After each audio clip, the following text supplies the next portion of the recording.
Hola, muy buenas tardes. Soy Silvia Singer, directora general del Museo Interactivo de Economía, del MIDE, y estoy realmente muy agradecida por la presencia de todos ustedes el día de hoy aquí para llevar a cabo finalmente nuestra charla magistral en lo que ha sido nuestra participación en la Semana Nacional de Educación Financiera que organizan tan atinadamente la Secretaría de Hacienda, la Conducef y la Asociación de Bancos de México. Hoy tengo el honor y el enorme privilegio de poder presentar a ustedes a dos ponentes que seguramente van a hacer de esta próxima hora un momento muy especial. En primer lugar, está con nosotros el doctor Gerardo Esquivel Hernández, hoy subgobernador del Banco de México, y la maestra Valeria Moy. Voy a dar lectura al currículum del doctor Esquivel, que para muchos de ustedes nada de esto que voy a decir será novedad, pero siempre es importante poner en contexto las dos personalidades que nos acompañan hoy y la importancia de las palabras que nos van a ofrecer. El doctor Gerardo Esquivel es licenciado en Economía por la Universidad Nacional Autónoma de México, con una maestría en Economía por el Colegio de México y doctor en Economía por la Universidad de Harvard. Desde 1998 ha sido profesor investigador del Centro de Estudios Económicos del Colegio de México, institución de la cual tiene ahora una licencia para poder cumplir como subgobernador del Banco Central, del Banco de México. Es muy importante comentarles que se desempeñó también como coordinador ejecutivo de investigación del Instituto Belisario Domínguez del Senado de la República y que, bueno, pues el doctor Esquivel para algunos participantes es catedrático de la UNAM y tendrán la suerte de tenerlo como maestro. Es un destacado investigador. Muchos lo seguimos por justamente sus opiniones y los resultados de sus investigaciones, y pues hoy nos honramos en tenerlo entre nosotros. Gerardo, muchísimas gracias, de verdad, gracias por estar aquí. Y Valeria Moy, a quien también la mayoría de ustedes seguramente conocen, saben muy bien, es directora general del IMCO, el Instituto Mexicano para la Competitividad, y que antes de haber estado como directora general del IMCO, estuvo 4 años al frente de México Cómo Vamos, un centro de investigación enfocado en la política económica de nuestro país. Trabajó en la Comisión Nacional Bancaria y de Valores en las áreas de desarrollo y estudios económicos, supervisión de mercados y supervisión bursátil. Fue investigadora senior para la Harvard Business School, basada en México durante 3 años. Ha sido igualmente catedrática en temas de macroeconomía a nivel licenciatura y maestría en el ITAM. Y sin quitarles más tiempo a nuestros ponentes y a ustedes, los participantes, nuevamente agradezco a todos su participación y les comento de manera breve. El formato será el siguiente. Valeria Moy hablará por 15 minutos y nos expondrá el panorama que ella ve en torno a cómo estamos en México y cómo será, para honrar el título de nuestra presentación, ¿el mundo será como lo conocemos? Hablemos de economía y finanzas para descubrirlo. Después tomará la palabra el doctor Gerardo Esquivel y de inmediato estaremos charlando con ellos dos charlarán entre sí y daremos respuesta a las preguntas que ustedes tan amablemente nos hagan en el chat de su conexión. Muchísimas gracias, Valeria, bienvenida. Adelante, por favor. Muchísimas gracias, Silvia. Muchísimas gracias, Mide, por la invitación. Para mí es un gusto y es un honor estar en este panel con Gerardo, a quien respeto y admiro mucho desde hace muchos años. Bueno, si me ayudan a transmitir la presentación que les mandé, por favor. Yo sinceramente quiero empezar casi que con un disclaimer, ¿no? No sé cómo va a ser el mundo después del COVID, porque todavía me siento muy metida como en el ojo del COVID, en el ojo del huracán, por decirlo de alguna manera. Lo que traigo son un montón de datos de cómo se ha visto la economía mexicana afectada por el COVID Y al final, me iré rápido en algunos de estos datos porque creo que es más nutritivo y nos funciona mejor si platicamos más allá de ver gráficas y gráficas y gráficas. Al final voy a dejar como una reflexión que leí hoy, justo la leí hoy, no es mía y en ese sentido la voy a dejar tal como la leí, ¿no? Pero que me parece que plantea unos puntos interesantes sobre lo que podría venir hacia el año que entra. Entonces, si me ayudan a pasar la primera lámina, por favor. La que sigue. La que sigue. A ver, esta lámina a mí me gusta, pero me asusta al mismo tiempo. Durante el año pasado, 2019, vimos una caída en el Producto Interno Bruto de menos 0.3%, que puede no parecer mucho. Recuerdo que a finales del año pasado todavía discutíamos si se trataba de una recesión o de una contracción, si era extendida, no era extendida, cuántos trimestres. Y bueno, creo que hoy en día ya con lo que hemos visto después, con lo que nos ha traído 2020, pues creo que esa discusión ya quedó un poco en el plano académico. Pero me interesa poner esta lámina porque me parece importante recalcar que no es normal que un país como México, que México decrezca en términos anuales. Y aquí están en los últimos años, desde 1994, los años en los que hemos decrecido. Ustedes pueden ver, 1995 fue un pésimo año para la economía mexicana. Bueno, fue un pésimo año para México, no diría únicamente para la economía mexicana, para el país en su conjunto, 94 y 95.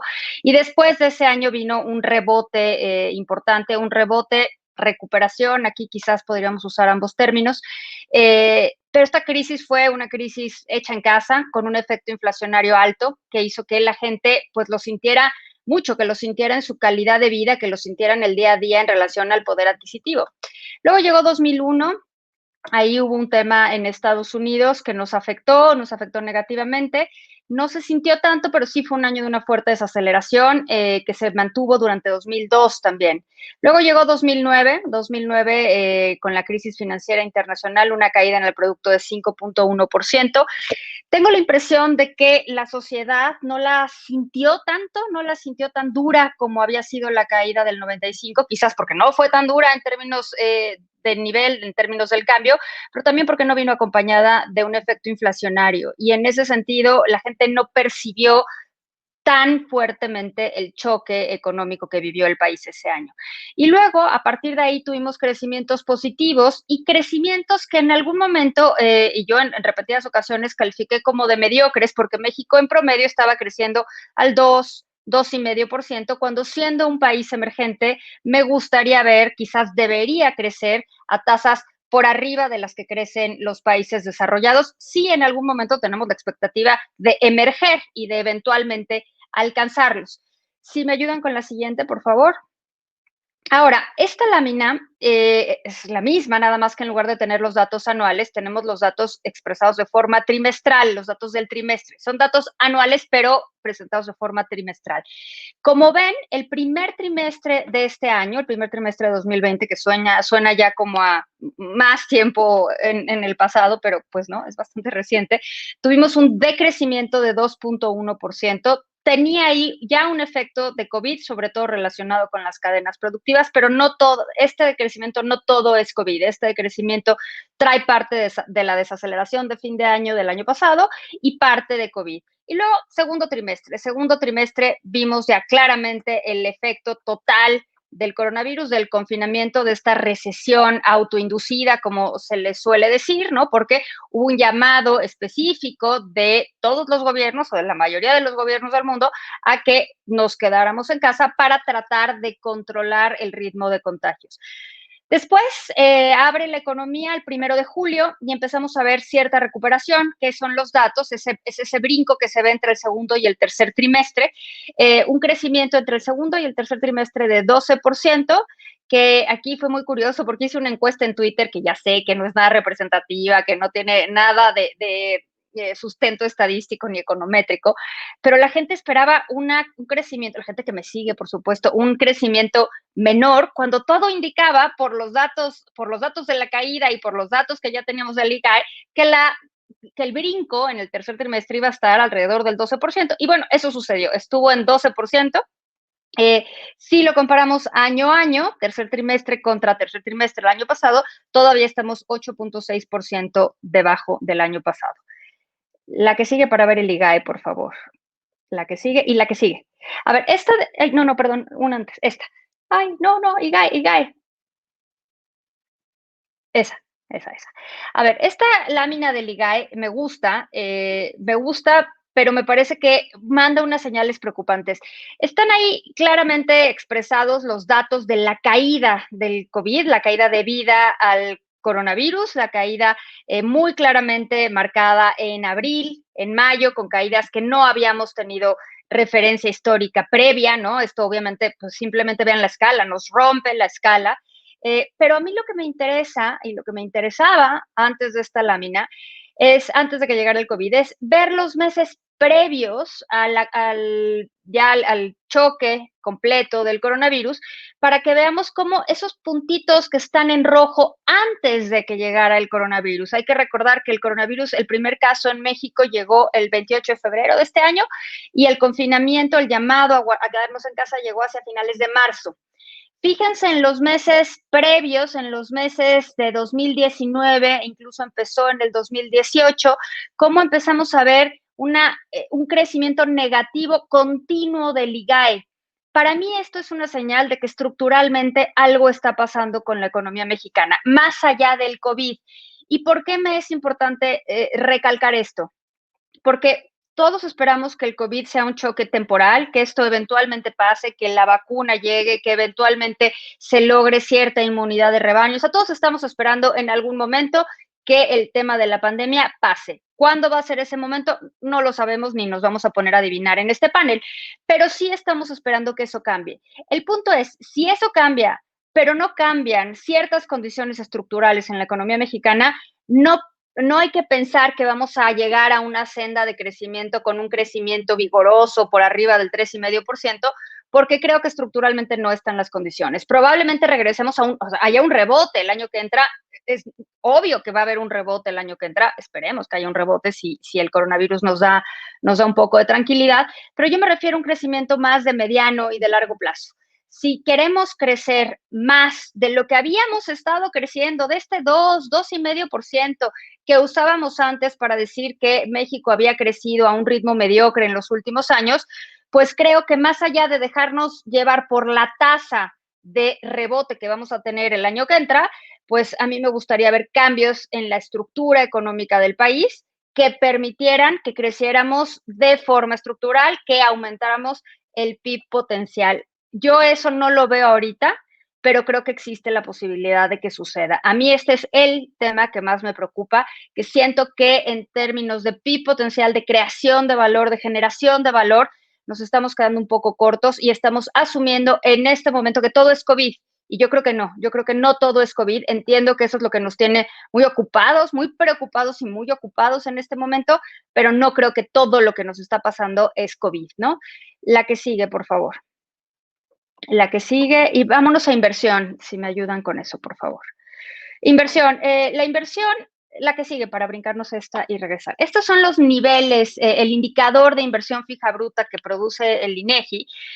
Tenemos un poco de rezago, siempre trae rezago este dato, al igual que el de consumo, así que el dato más reciente que tenemos es el de agosto.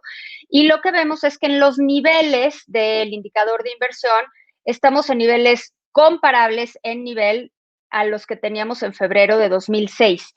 Fíjense cómo ya nos hemos recuperado, se ve en la parte más a la derecha de la lámina, ¿no? Cómo hubo una caída más importante en los meses muy propios de la pandemia, pero la recuperación está siendo quizás lenta, o sea, fue rápida en un mes y empieza a ralentizarse. Ese creo que es un tema que vamos a tener que ir monitoreando con más cuidado y necesitamos más datos. Todavía no tenemos los suficientes datos para saber cómo se va a comportar la inversión. Sin embargo, la siguiente, porfa. Y esta es una lámina que a mí me gusta mucho, me parece que es muy explicativa. Mucho se ha dicho de que una economía del nivel de desarrollo que tiene México debería tener un nivel de inversión que representara aproximadamente el 25% del PIB. Ese ha sido un poco como el número mágico, el número que se usa por el tipo de economía que es la mexicana. Y que de ese 25%, más o menos 20 tendría que venir de inversión privada y 5% tendría que venir de inversión pública. La barra azul marino en esta lámina es la inversión privada, la barra azul clarito es la inversión pública. Durante las campañas, durante el sexenio pasado, durante la administración del presidente Peña, lo que vimos es que continuamente bajaba la inversión pública. A la hora que se tenían que hacer recortes presupuestales, lo que se recortaba era la inversión pública y lo vimos que se repitió una y otra vez hasta estar en los niveles más bajos de inversión pública que se tenía registro en aquel momento. Luego llegaron las campañas y en las campañas los principales candidatos presidenciales hablaron en su momento de incrementar la proporción de inversión pública hasta que llegara al 5% del PIB. Claramente todos habían escuchado a sus asesores y sabían que el 5% era el número mágico que se tendría que transmitir y el número mágico que se tendría que decir. Sin embargo, pues no hemos visto que eso cambie, ¿no? O sea, el mismo presidente, ya presidente López Obrador, dijo en algún momento de su campaña que se iba a alcanzar este 5% del PIB. Lo repitió recientemente cuando se anunció el plan de inversión, lo dijo él, lo dijo Alfonso Romo, lo dijeron los empresarios, que se iba a llegar al 5% del PIB como inversión pública, pero lo que vemos, desafortunadamente, es que pues una cosa es lo que se dice y otra cosa es lo que se hace, porque no hemos visto que cambie la inversión pública como porcentaje del PIB. Fíjense cómo es claro que el segundo trimestre de 2020 tenemos un impacto muy derivado de la pandemia, pero fíjense cómo en los trimestres previos a el choque del coronavirus ya habíamos empezado a ver una disminución importante en la inversión. Desde que yo me dedico a ver estos datos, que no crean que lo he hecho toda mi vida, pero desde que yo me dedico a ver estos datos, yo había visto la inversión en total alrededor del 22, 21%. Cuando bajaba de 22 era un tema, era qué está pasando, por qué bajó de 22. Y siempre veíamos este 22 con relativo optimismo, porque decíamos, ahí va, se está moviendo la inversión, se está moviendo la inversión, se está moviendo la inversión. Y pues por primera vez en lo que yo sigo esta información, vimos el primer trimestre de este año que la inversión representaba menos del 20% del PIB y que con los datos al segundo trimestre representa 17.9% del PIB. Vamos a ver cómo se va comportando en los siguientes meses, pero a mí esto me parece que es un tema bien importante. Y luego, si quieren, veamos nada más la de mercado laboral, pero para no robarme más tiempo, esta. Este es el mercado laboral. Yo creo que estamos en medio de una reconfiguración del mercado laboral. Durante abril, la población económicamente activa bajó 12 millones de personas. Eso se ha ido recuperando con los meses. Hubo cambios metodológicos en las encuestas. Pero hoy por hoy, esta es una foto muy sencilla de cómo se ve el cambio en el mercado laboral entre marzo y septiembre, con los últimos datos incluso presentados hoy por la ENOE. Lo que vemos es que la población económicamente activa se contrajo en 3,5 millones de personas. La población no económicamente activa subió en 4.7 millones de personas y a mí el rubro dentro de este reacomodo en el mercado laboral, el rubro que me preocupa, ahora consideren ustedes que yo siempre vivo preocupada, es mi modus vivendi, mi modus operandi, pero el dato que me preocupa de esto es el cambio en la población disponible. Hay que recordar que los disponibles, que forman parte de la población no económicamente activa, es el grupo de personas que quisiera estar en el mercado laboral, quisiera trabajar, pero consideran que la situación en el mercado laboral es tal que no los aceptarían en el mercado laboral. Entonces no buscan empleo. Ese grupo de trabajadores disponibles que en algunos otros discusiones se le llama trabajadores desanimados, me parece que tenemos ahí un potencial problema importante, ¿no? Se ha incrementado en 5.1 millones de personas entre marzo y septiembre. Supongo que habrá y vendrán más ajustes en esta población, pero esta población, desde mi perspectiva, representa un potencial problema que tendríamos que ir siguiendo con mucho detenimiento. No me preocupan tanto, en contraste, los desocupados, que se incrementó en 0.8 millones entre marzo y septiembre. Y cuando digo que no me preocupan, no quiero que se malinterprete. Simplemente lo que digo es, la gente que está buscando empleo tiene una expectativa de encontrar un empleo. Me preocupa más el grupo de 5 millones de disponibles, el 5 millones adicionales, pues, al que teníamos en marzo, que ven la situación tan complicada que no buscan empleo. Y ahora, si me ayudan con la última o en la penúltima, donde pongo unas cosas de The Economist. nada más para tenerlos aquí, la que sigue. Bueno, hoy vi un artículo de The Economist que me hizo pensar justo en este panel, ¿no? Es qué viene para 2021. Y el Economist, con este tono que tiene, donde trata de ser un poco irónico quizás, juega con el número 21. Y dice, bueno, 21 es el número de la suerte, ¿no? Incluso hay juegos de cartas que se llaman 21. Entonces, ¿qué nos deparará el 21? Y propone estos temas, y son tal cual los que propone el The Economist, ¿eh? Por eso no digo que sean mis temas, simplemente los pongo sobre la mesa como posiblemente pueden detonar la conversación. Dice, bueno, pues 2021 será el año donde habrá vacunas y donde más allá de las vacunas, la discusión que vendrá es qué tan disponibles van a estar y qué tan fáciles de aplicar van a ser. Y creo que es un tema que seguramente nos va a empezar a ocupar a principios del año. Habla también de una recuperación económica mixta, donde habla de economías que se pueden recuperar, economías que no necesariamente se pueden recuperar, y una posibilidad continua de rebrotes y confinamientos, quizás más segmentada y más ubicada ya en ciertos lugares específicos. Pero creo que vale la pena tenerlo en el radar y no pensar que con la existencia de la vacuna pues esto desaparece y regresamos todo a como estaba antes. Yo creo que eso cambió. Habla también de quizás la posibilidad de retomar un orden internacional, y lo mencionan así, podremos recuperar el orden, no como un nuevo orden, sino el orden internacional, y sugiere ahí que la presidencia de Joe Biden puede meter cierta estructura y cierta institucionalidad, no solo a la presidencia de Estados Unidos, sino a las relaciones internacionales. Menciona el Economist que las tensiones comerciales entre Estados Unidos y China seguirán, y que esto abre posibilidades, pero también abre riesgos. Y hubo un tema importante que me gustó aquí. Las empresas, el rol que han tenido las empresas, es muy probable que cambie. Las empresas ya no únicamente se van a ver como un generador de empleos o un generador de valor, sino se van a ver como una fuente de responsabilidad social y una fuente de responsabilidad frente al cambio climático, que me parece bien interesante esta perspectiva de ver la empresa con algo más allá de una simple generación de utilidades o simple generación de producción. Preocupa también al Economist qué va a pasar después de esta aceleración tecnológica que se ha visto en este año, en estos momentos de pandemia, porque sugiere que esto va a tener reacomodos en otros mercados, como el mercado inmobiliario, por ejemplo. Presenta también al Economist una oportunidad frente al cambio climático. Dice, este es el año donde quizás deberíamos de empezar a poner atención mucho más en serio al cambio climático.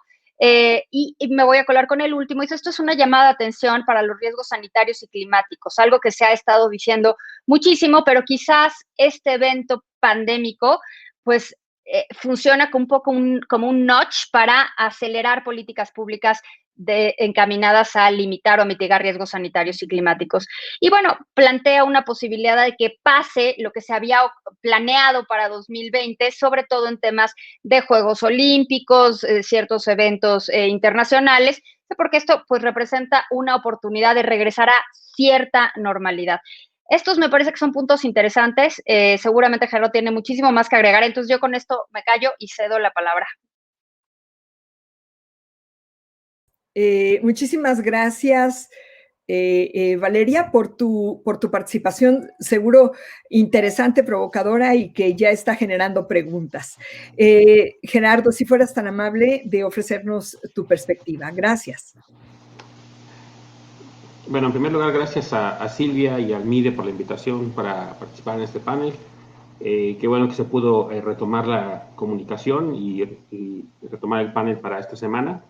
Y un gusto compartir la mesa con Valeria, muy por supuesto. Voy a reaccionar un poco a lo que dijo Valeria y luego voy a decir lo que yo originalmente iba a decir sobre el tema de la mesa.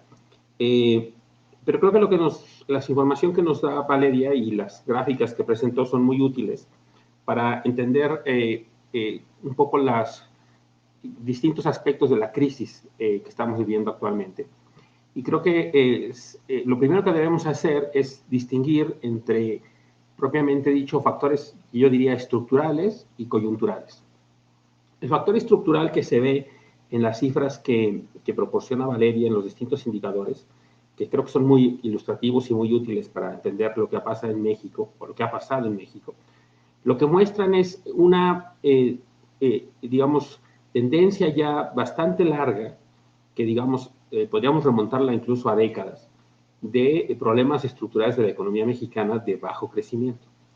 digamos, las cifras que proporcionó de inversión, por ejemplo, que está baja desde hace mucho tiempo, las cifras de crecimiento que han fluctuado en niveles, pues como se sabe, promedio de 2% en las últimas ya prácticamente 3 décadas, que es claramente insuficiente, claramente un crecimiento que no puede contribuir a satisfacer las enormes necesidades de la población mexicana, de amplios segmentos de la población mexicana. Digamos, eso nos habla de que hay un problema básico de crecimiento histórico en el país que hay que atender, un problema estructural, yo digo. Y luego está el tema de las crisis en particular. Y las crisis en particular son esos episodios que se ven muy claramente en las gráficas que presentó Valeria, como la crisis de 94-95, la crisis de 2008-2009 y otros momentos, digamos, de dificultades económicas que digamos, que se parecen más a esta crisis, en algún sentido, a la crisis actual, en términos de que implican o han implicado una contracción económica muy significativa. Pero también hay que diferenciar entre crisis, es decir, hay las crisis, un poco parafraseando como decía Tolstoy en Las familias felices, en su gran novela, Ana Karenina, decía, todas las familias felices se parecen. Bueno, las épocas de crecimiento en las economías se parecen, pero en las crisis todas son muy distintas. Y en caso particular de las crisis que hemos tenido, han sido crisis, unas son por factores estrictamente domésticos, por ejemplo, la crisis de 94-95, otras crisis han sido importadas, como la de 2008-2009, y esta crisis actual, que es una crisis generalizada. Entonces, eso también implica que las respuestas de política tienen que ser diferentes.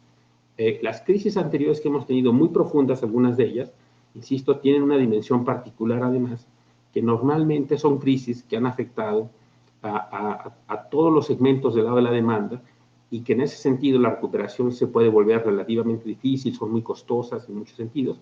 Algunas de las crisis anteriores además han venido acompañadas, como lo mencionaba Valeria, de procesos inflacionarios muy significativos, aumentos en las tasas de interés, quiebras en los hogares, en las empresas, etcétera, y han sido muy dramáticos y muy costosos para la sociedad mexicana. Otras crisis, por ejemplo la de 2008-2009, aunque haya sido una crisis muy profunda, derivada de la crisis hipotecaria en Estados Unidos y luego financiera también en ese país, tuvo una caída implicó una caída muy profunda en México, pero al no ser una crisis acompañada por otros factores macroeconómicos en el país, digamos que fue una crisis menos maligna, digamos, mientras que la crisis actual es una crisis pues mundial, en la cual la caída se debe ya no a factores financieros, ya no a factores de demanda, sino a un factor, digamos, de una disrupción generalizada en el mundo que ha dado lugar a esta caída, pues en muchas regiones. Empezó en Asia, luego se trasladó a Europa, conforme fue avanzando la pandemia, fue avanzando también la crisis económica. Y cuando llegó a América, y en particular a México, pues nos afectó de la misma manera que está afectando a muchos otros países y naciones en todo el continente.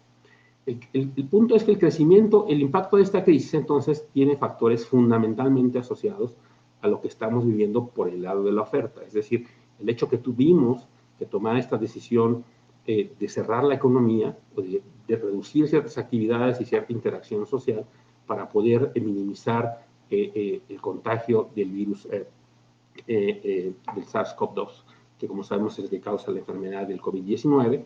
Y entonces nos vimos en esta necesidad de reducir la actividad económica y eso tiene implicaciones evidentes. Y la recuperación entonces procederá de manera en parte asociada a la reapertura de la economía, que es lo que se mostraba en las gráficas que mostró Valeria, y en parte evolucionará conforme los elementos subyacentes a la demanda agregada, por ejemplo, empiecen a recuperarse. Entonces, digamos, es importante distinguir estas cosas, ¿no? La crisis estructural del país de bajo crecimiento que estamos sufriendo ya desde hace más de 3 décadas, insisto, y las crisis específicas como la que estamos viviendo actualmente, y que no necesariamente son iguales, aunque se parecen en términos de magnitud o de cifras o de tendencias inclusive, a las otras crisis, porque esta es una crisis muy peculiar derivado de esta situación que ya mencionamos de la pandemia. Claro que hay factores locales que, como decía Valeria, lo hacen más complicado porque en 2019 nosotros también tuvimos una reducción en la actividad económica, de tal manera que la profundización de la crisis ocurre sobre una situación de cierta vulnerabilidad económica en el país. Eso también es cierto. Pero digamos, es importante diferenciar esto y quiero entonces aludir a un tema que que tiene que ver con este factor estructural del crecimiento económico inicial del que estábamos hablando. El problema que tenemos en el país, yo diría que es de una naturaleza dual. Uno es el bajo crecimiento, que ya mencionábamos antes, pero otro ha sido la naturaleza del crecimiento. La naturaleza del crecimiento que hemos tenido durante 2 décadas, durante 3 décadas ya, no solo ha sido de un bajo crecimiento y un crecimiento mediocre, sino que es sobre todo un crecimiento que ha sido de carácter excluyente. ¿A qué me refiero con esto? A que es un crecimiento que, si bien ha sido mediocre, esos pocos beneficios del crecimiento han tendido a concentrarse en grupos muy pequeños de la población. Y eso hace que tengamos pues un resultado que realmente resulta casi inverosímil, que es el hecho de que las tasas de pobreza que tenemos en el país, la última cifra que tenemos oficial es la de 2018, sea prácticamente igual de pobreza por ingresos, no multidimensional, porque la pobreza multidimensional se empezó a medir mucho más recientemente, pero la pobreza por ingresos, que sí podemos comparar durante muchos años, y cuya primera medición oficial que tenemos es de 1992, es decir, tenemos un lapso de 26 años para comparar. Es increíble que a pesar de todo sean prácticamente iguales, tanto la pobreza moderada, la pobreza total como la pobreza extrema. Y eso nos habla de una característica del crecimiento económico del país, que es la desigualdad. Un crecimiento que no incluye a los segmentos más bajos de la población y por lo tanto es un crecimiento que ha mantenido la pobreza y ha profundizado la desigualdad en el país. Y esto se vuelve relevante y ahora sí paso, digamos, a decir lo que yo originalmente quería decir, que era el tema de si nos va a afectar la pandemia o no hacia adelante y cómo será la economía hacia adelante. Evidentemente no sabemos, porque como decía Valeria la vez pasada, pues no tenemos una bola de cristal, pero sí podemos decir cómo quisiéramos ser, al menos. Y sí podemos decir cosas que a la luz de la pandemia hemos aprendido y entendido mejor hoy en día. Una de ellas es que ojalá que, digamos, como resultado de la pandemia, aprendamos lo costoso que es vivir en una economía tan desigual en el mundo y en México en particular. Porque la pandemia lo que ha venido a hacer es ha venido a mostrar y a desnudar, me parece, todos los problemas asociados a la desigualdad tan extrema que vivimos en México y en el mundo. ¿Por qué digo esto? Porque si ustedes reflexionan sobre lo que ha sido la pandemia, en muchos sentidos, ha sido, o los efectos que ha generado, han sido efectos que han simplemente exacerbado la desigualdad en múltiples dimensiones. Por ejemplo, en primer lugar, ¿quiénes fueron los más afectados o quiénes han sido hasta ahora los más afectados por la crisis del empleo?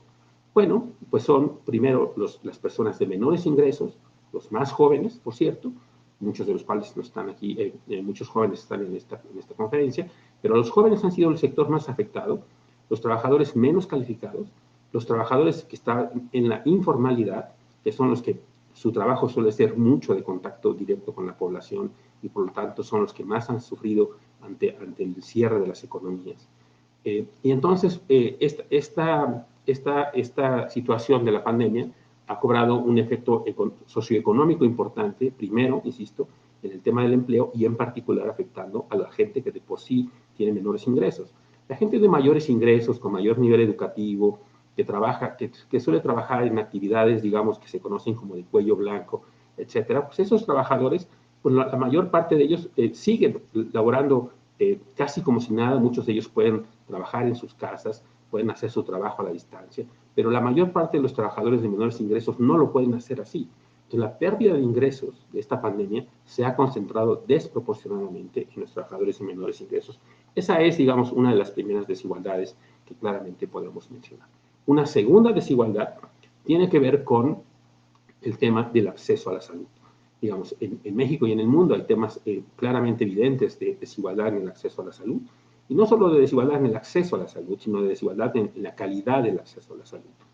Aquí en México hemos visto cifras de cómo, dependiendo del tipo de institución hospitalaria en la que uno se atienda, las probabilidades de no salir vivo son muy diferentes si va uno a un cierto tipo de hospital o a otro. Y eso, que es desafortunadamente es cierto y que seguramente se repite en muchas economías en el mundo, pues es simplemente el reflejo de la desigualdad en la calidad de acceso a estos servicios de salud. Hay gente que ni siquiera tiene acceso y que ahora, un poco en estas condiciones, puede lograr tener acceso a algunas instituciones de salud pública, pero en condiciones evidentemente pues, difíciles, en algunas veces con escaso personal para atender o con condiciones materiales también menos satisfactorias de las que puede acceder personas de mayores recursos económicos. Entonces tenemos que, primero, las personas más pobres han sido las más afectadas. Segundo, las personas más pobres tienen más dificultades para poder hacer frente si se llega a enfermar, como ha sido el caso, desafortunadamente, para muchos mexicanos. Luego tenemos otros costos, digamos, por ejemplo, que a veces se olvida, que es el costo de la desigualdad, el impacto de la desigualdad en temas educativos. Porque también es cierto, digamos, que una cosa que está ocurriendo ahora con la desigualdad, con la pandemia, es que pues, ha cambiado todo el método de enseñanza, aprendizaje, y entonces muchos niños y adolescentes están recluidos en sus casas y tienen que tratar de aprender de manera a distancia, de manera remota. Pero las condiciones para acceder a esto son muy diferentes, evidentemente. Eso es muy distinto para jóvenes o niños de familias de clase media, media alta o alta, que tienen buena conectividad, que tienen posiblemente una computadora, un iPad, donde cada uno de los hijos puede tener quizá un mecanismo de comunicación apropiado, mientras que en otros casos, familias de menores ingresos, pues no tienen muchas veces ni siquiera luz, en algunos otros casos no tienen conexión a Internet o no tienen una buena conexión a Internet. Si llegan a tener una computadora, quizá tienen una para toda la familia y por lo tanto tienen que estar combinando los distintos miembros de la familia para acceder a usar este tipo de instrumentos, etcétera, de tal manera que las desigualdades en el proceso de aprendizaje pues también se están exacerbando como resultado de esta pandemia. Y por último, pero no al último, digamos, pero lo menciono al último porque es la suma de muchas de estas desigualdades, es el tema de la desigualdad de género. La desigualdad de género, que de por sí es muy importante en el país y en el mundo también, y que tiene múltiples manifestaciones, pues también se está exacerbando, porque justo con los niños en las casas, en los hogares, porque no pueden ir a las escuelas, y con las tradiciones y con las, digamos, razones posiblemente histórico-culturales de muchas economías, en particular en el caso de México, la carga de ese tipo de responsabilidades cae usualmente en las mujeres. Y entonces, digamos, las mujeres ahora tienen una múltiple carga, digamos, mujeres que trabajan, pues tienen que atender a los hijos para darle seguimiento en la escuela, tienen que atender a la familia, que ahora están todo el tiempo en casa, con todas las implicaciones que ello tiene, y luego muchas de ellas, insisto, tienen que trabajar o tuvieron que haber abandonado su trabajo, y por eso, digamos, también es cierto que esto que mencionaba Valeria de los efectos en el mercado laboral, muchos de estos disponibles que están ahora son precisamente mujeres, son desproporcionadamente mujeres que tuvieron que abandonar el mercado laboral, pues simplemente porque en estas circunstancias, digamos, ante el cambio en todo el modus, digamos, vivendi que tenemos ahora, dadas las circunstancias actuales, esta carga recae en las mujeres. Entonces tenemos que la desigualdad de todo tipo no ha hecho sino exacerbarse. Y en ese sentido, pues, insisto, si bien no sabemos qué va a pasar, sí creo que podemos saber qué es lo que queremos que no vuelva a pasar. Y lo que quisiéramos, al menos yo, que no volviera a pasar, más allá de que no queremos que haya otra pandemia, pero pues eso quizás sea inevitable, es que si ocurre una pandemia, que nos encuentre en mejores condiciones, en mejores circunstancias de las que nos encontró esta pandemia. Esta pandemia nos encontró en situaciones, insisto, primero, débiles económicamente, por las razones que ya describió Valeria de la economía mexicana en particular, pero luego nos encontró en una situación de gran pobreza y gran desigualdad que se ha venido a exacerbar justo como resultado de las manifestaciones de la pandemia. En múltiples aspectos de la vida, insisto, en materia de género, en materia educativa, en materia de salud, en materia económica, y yo creo que hacia adelante lo que esto nos debería hacer pensar es en cómo hacer frente a estos temas de desigualdad y cómo reducir la desigualdad, para que si en algún otro momento tendríamos que pasar por una circunstancia parecida, pues al menos los costos sean menores o sean al menos más equitativamente distribuidos de lo que están siendo hasta ahora, porque me parece que la evidencia actual es en el sentido de que los costos de la pandemia se están concentrando fundamentalmente en unos cuantos segmentos de la población y no en otros. Entonces, creo que esto es quizá para mí, al menos, la lección más importante de la pandemia, lo que a mí me gustaría que cambiara, lo que espero que a todo el mundo esté consciente de lo que esto está implicando y que hacia adelante busquemos tener una economía y una sociedad pues más equitativa, más igualitaria, y que en ese sentido los beneficios del crecimiento sean mejor distribuidos, para que también los costos en circunstancias como estas también estén más distribuidos. Esa es, digamos, mi reflexión en torno al futuro que esperamos tener, mi reflexión en términos del impacto que ha tenido la pandemia en el país, y espero que esto pues sea útil, interesante y detone una discusión hacia adelante del tipo de sociedad y de economía que queremos tener. Muchas gracias. Muchísimas gracias, doctor Esquivel.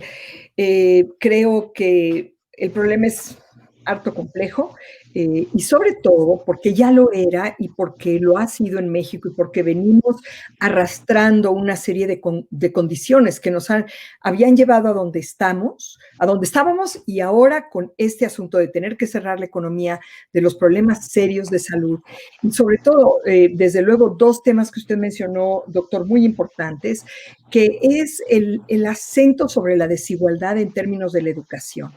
O sea, los que han tenido que dejar sus programas educativos y la verdad, el nivel educativo, el nivel de la educación, nuestros hijos, nuestras familias, nuestros educandos, por decirlo de alguna manera, han pasado un año con niveles lógicamente diferentes, en el sentido de que no hay un profesor, un padre de familia no es un profesor, y cuando paciente y bien educado, procurará que los hijos estén haciendo lo mejor que pueden a lo que tienen acceso, pero definitivamente traemos un año de rezago ahí muy serio. Hay varias preguntas en el público, voy a mencionar los temas y después me gustaría que conversaran un poco ustedes dos, que son los expertos. Hay una preocupación grande en el público por el empleo, claramente. Y bueno, pues son los jóvenes que están con nosotros hoy en la conferencia y que quieren saber cuál es un poco la expectativa, qué se puede hacer. Hay mucha preocupación por el empleo informal versus el empleo formal justamente en este momento y por cómo están las cosas.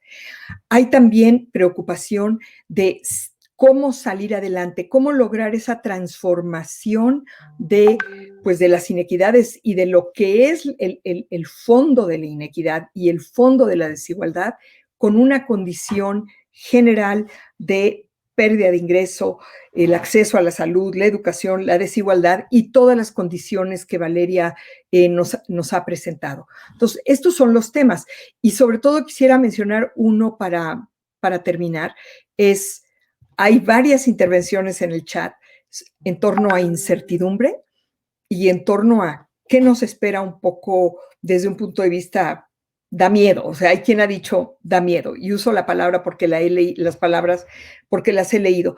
Creo que, bueno, yo soy una persona positiva, enferma de eso, y creo que siempre hay manera de hacer las cosas, y además creo que el problema estructural y básico es tan tremendo que todos tenemos que participar en su solución.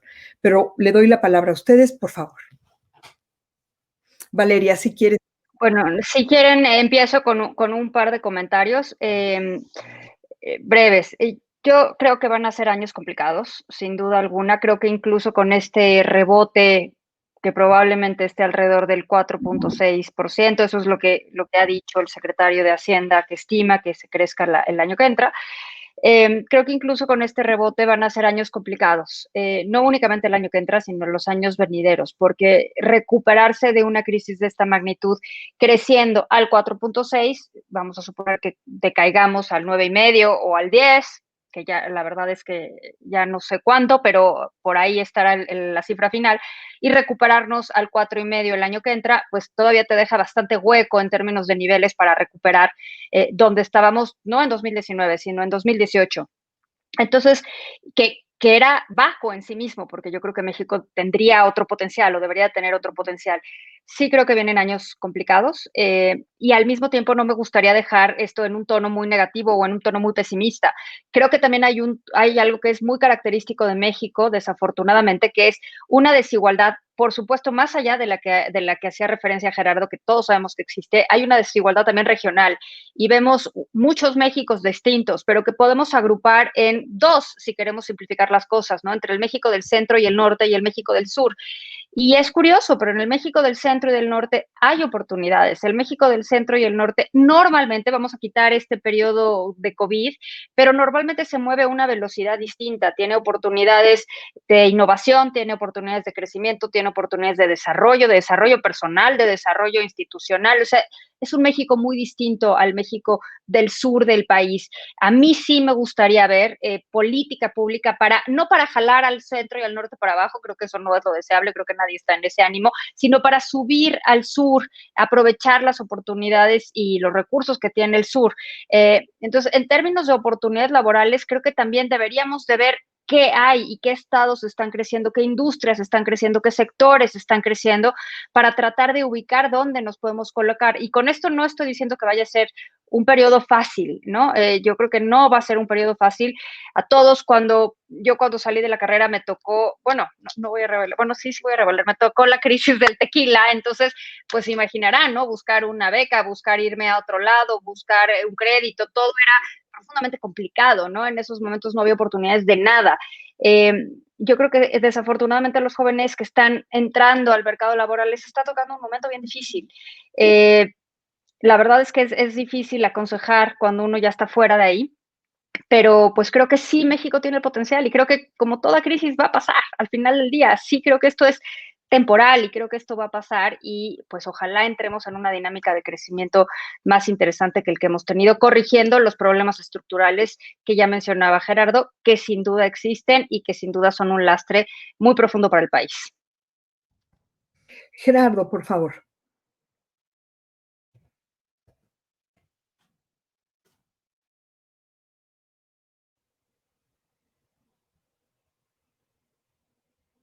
¿Me pueden apoyar con el micrófono del doctor Esquivel?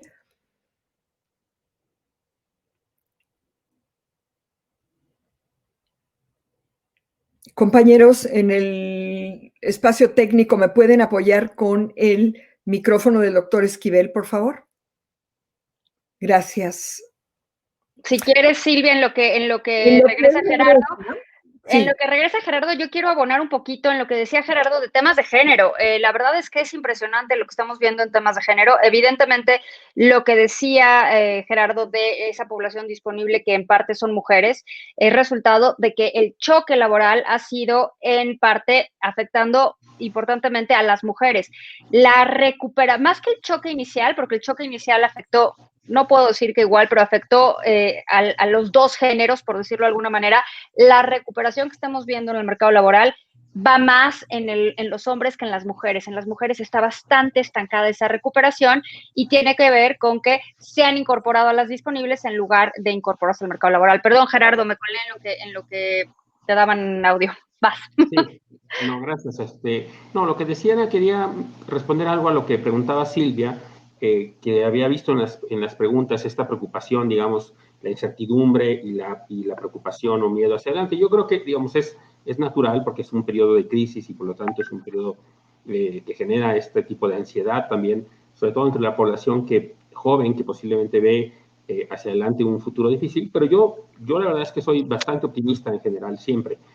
A pesar de lo que suene muy dramático quizá lo que dije, pero justamente creo que lo más importante para poder mejorar como país, para poder mejorar las oportunidades también hacia adelante de otros segmentos de la población, pues tiene que ver con entender un poco justo la situación por la que estamos pasando y entender cuáles son los problemas. Y en ese sentido creo que si somos conscientes un poco de estas características de la economía mexicana que son perjudiciales en términos de que el impacto de una situación como esta se vuelve aún más perjudicial para ciertos momentos que para otros, entonces, digamos, es lo que nos va a ayudar a cambiar, es lo que nos va a ayudar a mejorar, es lo que nos va a ayudar a pensar en las políticas públicas que se requieren hacia adelante.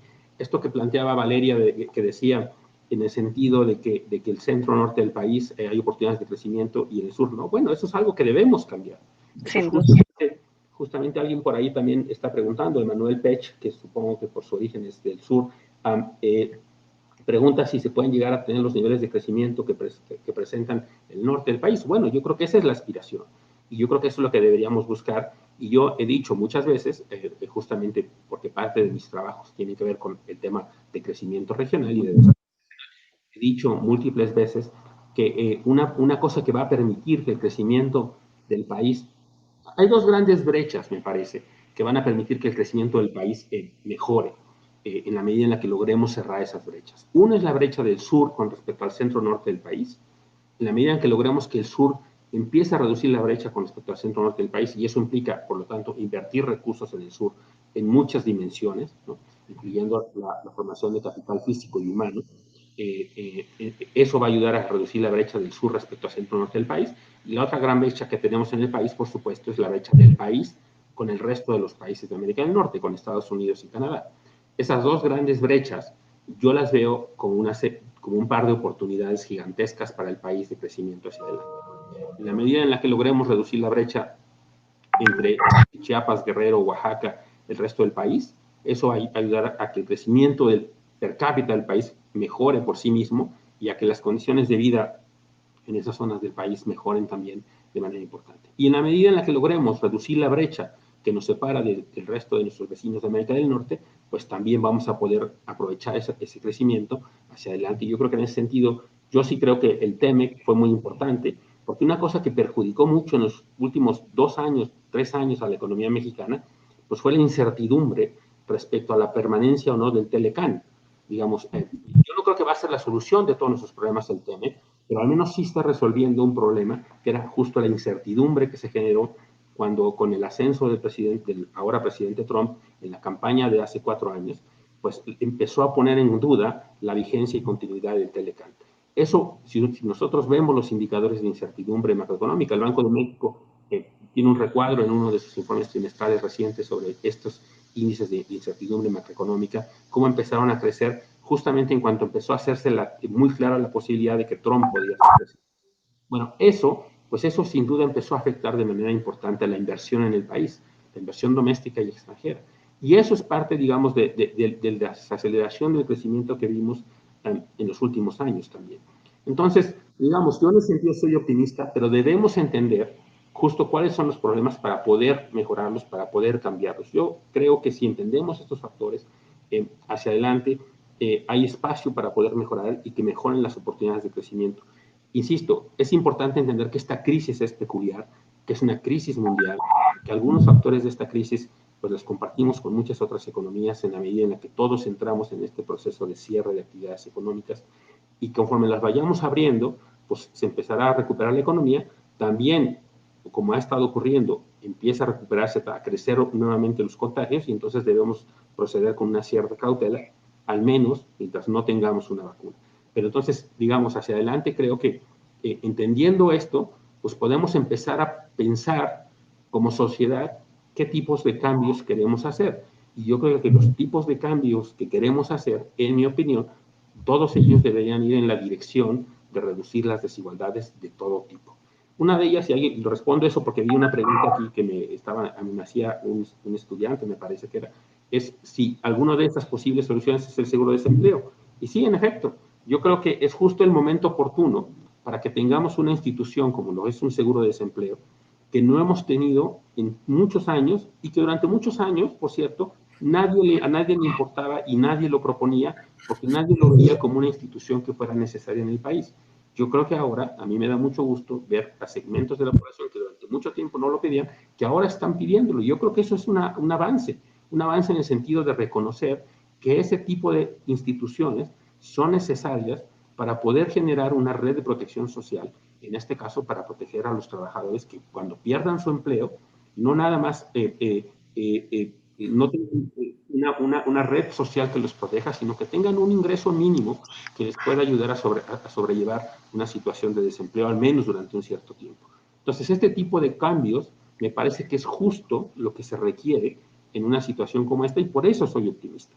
Justo porque pienso que estos momentos de crisis nos ayudan a entender lo que requerimos como sociedad y yo creo que en ese sentido hay espacios de mejora hacia adelante. A mí me gustaría hacer un comentario. Digo, creo que todo lo que ustedes han dicho es realmente muy enriquecedor. Nos pone ante perspectivas reales y ante información que nos permite entender un poco mejor nuestra realidad. Siempre pienso, sobre todo viendo que estamos por la Semana Nacional de Educación Financiera, hablando ante un grupo importante de jóvenes. Los jóvenes conscientes de su capacidad, de su valor como capital humano, en el sentido de la formación. Yo fui una joven que tuvo que trabajar y estudiar al mismo tiempo. Hice mi carrera trabajando y sé que no es fácil, sé que se enfrenta uno a problemas pues diferentes a aquellos que simplemente pueden dedicarse a estudiar. Y yo pude hacer una carrera, sin lugar a dudas. Eso ya marca una diferencia gigantesca contra la mayoría de las personas en nuestro país. Pero a mí me gustaría, digo esto porque me gustaría unas últimas palabras de cierre de parte de ustedes, en el sentido de no solamente estar esperando que las cosas cambien, no solamente opinar acerca de las cosas, pero tenemos que ser agentes de cambio. Y para ser esos agentes de cambio, pues tenemos que participar en la economía y en nuestras propias áreas de una manera distinta. ¿Alguna idea al respecto para cerrar? Muchas gracias. A ver, yo aquí nada más una anotación. Silvia, yo creo que, pues sí, en estos momentos complicados tú estudiaste y trabajaste. Yo también lo hice, empecé a trabajar el sexto semestre. La verdad es que me consideré en ese momento muy afortunada porque pude mantener ese trabajo cuando salí, que era justo cuando Claro. estaba la crisis. Entonces era de las afortunadas que había conseguido trabajo antes. Y sabiendo que hay muchos estudiantes que están escuchando y que enfrentan una situación complicada, yo creo que es momento que repensemos también el tema educativo que ya mencionaba Gerardo, y que es una diferencia y una desigualdad que empieza de origen. Desafortunadamente, dependiendo dónde nazca, un niño tiene diferentes acceso a una vida distinta, empezando por la educación. Bueno, empezando antes incluso por temas nutrimentales y alimenticios. Pero creo que es un tema que es profundamente importante y no sé si lo estamos viendo como país en su justa dimensión. Eso a mí me parece bien preocupante. Tengo la impresión de que no se está viendo en la justa dimensión y que no se están tomando las decisiones de política educativa que vayan en ese sentido. Me parece que seguimos viendo a los sectores educativos distinto y estamos desperdiciando talento y estamos segmentando a la población y estamos coartando posibilidades de desarrollo y de crecimiento económico. A mí me gustaría empezar viendo un cambio en la política educativa impresionante y sinceramente no lo veo, no veo ni siquiera nada ni remotamente similar. Veo incluso retrocesos en la parte educativa, incluso previos al COVID. Lo del COVID me parece que nos va a pone a los niños de México en una situación todavía más desigual, porque los niños de ciertos sectores socioeconómicos van a tener una mejor educación, peor que la que podrían haber tenido, pero mejor proporcionalmente que la que están obteniendo otros niños. Y me parece que esa es una tragedia nacional que no sé si estamos viendo en su justa dimensión. Entonces, a los jóvenes que nos están viendo, lo que me gustaría decirles es, en plan casi mamá y en plan casi consejo de mamá, ¿no? Aprovechen todas las oportunidades educativas que tengan, aprendan idiomas, por favor, aprendan idiomas porque este es un mundo globalizado. Entonces, independientemente de a lo que se dediquen, un idioma les puede cambiar la vida, no se cierren puertas. Entonces, en la medida que puedan, aprovechen todas las oportunidades que están en este mundo en línea y tómenlas, de verdad tómenlas, porque estos momentos complicados, sí hay por ahí este dicho ya muy trillado de no hay que dejar pasar una crisis, ¿no? Hay que convertirla en oportunidad y aunque suene trillado, creo que tiene algo de cierto. Entonces, eso yo creo que hay que reevaluar sinceramente el tema educativo. Doctor Esquivel, unas palabras para terminar. Nos queda un minuto y medio de su paciencia. Entiendo. No, yo solo, digamos, diría que, digamos, a todos los jóvenes que nos están viendo, pensando que además la plática estaba planeada en el contexto de la Semana Nacional de Educación Financiera, pues justo que la importancia de estos temas financieros, digamos, evidentemente para muchos jóvenes actualmente, pues lo más importante es de entrada conseguir algún tipo de ingreso, ¿no? Más allá de cómo protegerlo. Pero antes, digamos, la primera preocupación está asociada a cómo conseguir un ingreso y está asociada, por supuesto, eso al tema educativo que mencionaba Valeria, porque es evidente que individuos con mayor nivel de capital humano tienen mayores posibilidades de conseguir un empleo mejor remunerado, pero aquellos que lo logren conseguir, digamos que seguramente para algunos tendrán esa oportunidad, pues también que piensen y que aprendan de estos temas de la cultura financiera, que son muy relevantes, que implica pues manejar el escaso ingreso que puede uno tener como joven, digamos, como tú lo decías, fuiste joven, trabajaste y estudiaste, y Valeria lo mismo, igual yo, digamos, creo que a veces ayuda un poco saber cómo administrar de alguna manera los recursos escasos que se tienen. Ese es justo el trabajo de la economía, tratar de ayudarnos a entender mejor cómo hacer uso de los recursos escasos.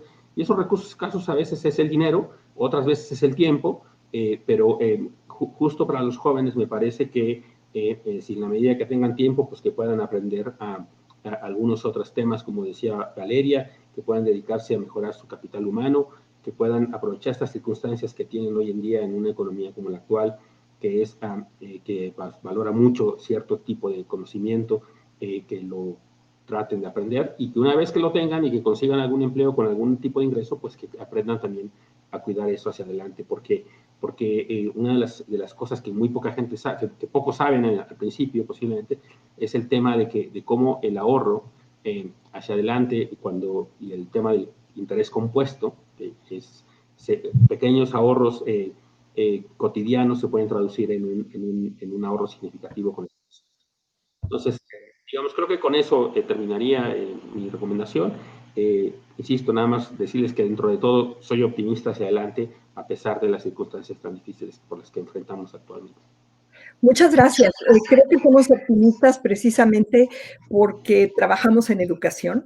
El Museo Interactivo de Economía, precisamente como lo plantea el doctor Esquivel, busca que las personas aprendamos a valorar nuestras decisiones, buscamos hacer una entrega de los conceptos básicos de economía y finanzas para que las personas entendamos mejor cómo funciona este mundo y cómo podemos realmente contribuir a mejorar nuestro bienestar y el bienestar de nuestro país, porque finalmente eso es lo que somos. Y yo quiero agradecerle a todos ustedes. Llegamos a tener un poco más de 700 personas en la conferencia. Les quiero agradecer su colaboración a todos los que han estado hoy con nosotros, a los que han tomado un minuto para hacer comentarios. Todos ellos nos enriquecen. Muchas gracias y espero que en otra ocasión nos acompañen con otra plática porque pues la gente está muy contenta y la verdad yo también. Muchas gracias por la riqueza de información que tuvimos el día de hoy. Al contrario, Silvia, gracias a ustedes por la invitación y gracias a todos los que nos escucharon. Gracias, Gerardo. Muchas gracias. Hasta luego. Gracias. Hasta luego. Gracias. A todos. Chao.